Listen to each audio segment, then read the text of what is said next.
सबसे पहले आज हम rule of third in photography किस तरह से वर्क करता है इस चीज़ को हम जानेंगे। ठीक है, तो ये रूल ऑफ थर्ड एक सिंपल सेंटेंस में क्या होता है, एक ऐसा पावर और टेक्निक जिसको हम लोग यूज़ करते हैं फोटोग्राफी में और वीडियोग्राफी में। ठीक है, ये इमेज को और बेहतर बैलेंस करता है और इसको नेचुरली बनाता है। ठीक, तो इसका मीनिंग और कॉन्सेप्ट क्या है, देखिए इस रूल में इमेज को 9 इक्वल पार्ट्स में डिवाइड किया जाता है। ठीक है, और इसका यूज़ हॉरिजेंटल भी होता है और वर्टिकल लाइंस दोनों के लिए होता है। ठीक है, सब्जेक्ट को सेंटर में नहीं बल्कि इन लाइंस के इंटरसेक्शन पे प्लेस किया जाता है। ठीक है, आगे हम इस चीज़ को देखेंगे किस तरह से प्लेस होता है। ठीक है, इसका 3x3 ग्राइंड क्या होता है, इस फ्रेम में टिक टैक टो। ठीक है, इसको ग्राइंड समझो इस तरह से 3 रोज में आपका 3 कॉलम्स। ठीक है, ये ग्राइंड हेल्प करता है सब्जेक्ट को परफेक्ट जगह पर प्लेस करने में। ठीक है, इन द सेंस ऑफ रखने में। ठीक है, प्लेसमेंट के बारे में जानेंगे। जैसे देखिए ये आप इमेज देख सकते हैं, इसमें आपका ये जो है इस लाइन पे आपका बना हुआ है। ठीक है, तो यहाँ पे हम लोग इसको मिडिल में नहीं, इस जगह पे मिडिल आता है पर मिडिल पे हम लोग नहीं रखेंगे, इसको एक साइड में रखेंगे। ठीक है, और इसी को हम लोग बोलते हैं एक तरह से कि आप इसको मतलब कि ये इस लाइन में आप रख सकते हैं। ठीक है, तो इसको प्लेस करेंगे ऑब्जेक्ट को। तो प्लेसमेंट ऑफ सब्जेक्ट क्या होता है, प्लेसमेंट जो मेन सब्जेक्ट को हम लोग होता है लाइंस के ऊपर रखते हैं, जिसको इंटरसेक्टिंग पॉइंट बोलते हैं।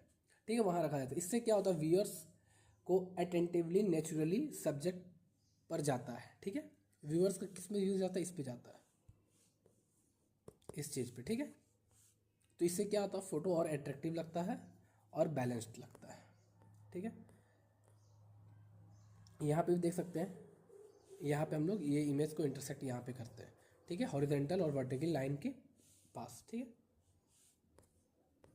Power point and visual point क्या होता है, तो इसमें पावर पॉइंट कैसे है, जहाँ लाइन कट करती है उन्हें पावर पॉइंट बोलते हैं। ठीक है, और इन्हीं पॉइंट पर सब्जेक्ट रखने से फोटो में बैलेंस और डेप्थ आता है। ठीक है, इसी पॉइंट पर रखने से बैलेंस और डेप्थ आता है। एग्जाम्पल कुछ रूल ले लेते हैं, जैसे लैंडस्केप फोटो वगैरह ले रहे हैं आप, तो उसको हॉरिजन और बॉटम थर्ड लाइन पर रखना चाहिए। ठीक है, और पोर्ट्रेट सब्जेक्ट में आई को ऊपर और हॉरिजॉन्टल लाइन पर अलाइन करना चाहिए। ठीक है, इंपॉर्टेंस एंड बेनिफिट इसका क्या है। ठीक है, तो ये रूल फोटो को क्रिएटिव और प्रोफेशनली लुक देता है। ठीक है, और सेंटर प्लेसमेंट का कंपैरिजन में रूल ऑफ थर्ड से फ्रेम और लाइवली लगता है। ठीक, तो 8 में आएंगे, effect on composition and aesthetics. तो यहाँ पे रूल ऑफ थर्ड से इमेज और वीडियो दोनों विजुअल स्ट्रॉन्ग बन जाता है।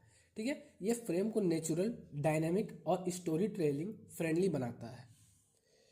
ठीक है, कॉमन मिस्टेक क्या करते हैं लोग इसमें, जैसे जो बिगनर्स आते हैं वो अक्सर सब्जेक्ट को सेंटर में प्लेस कर देते हैं। ठीक है, जिससे फोटो फ्लैट लगती है, और रूल ऑफ थर्ड यूज करके आप मिस्टेक से बच सकते हो। कंक्लूजन पे आते हैं कि अप्लाई कैसे करना है इस रूल ऑफ थर्ड को।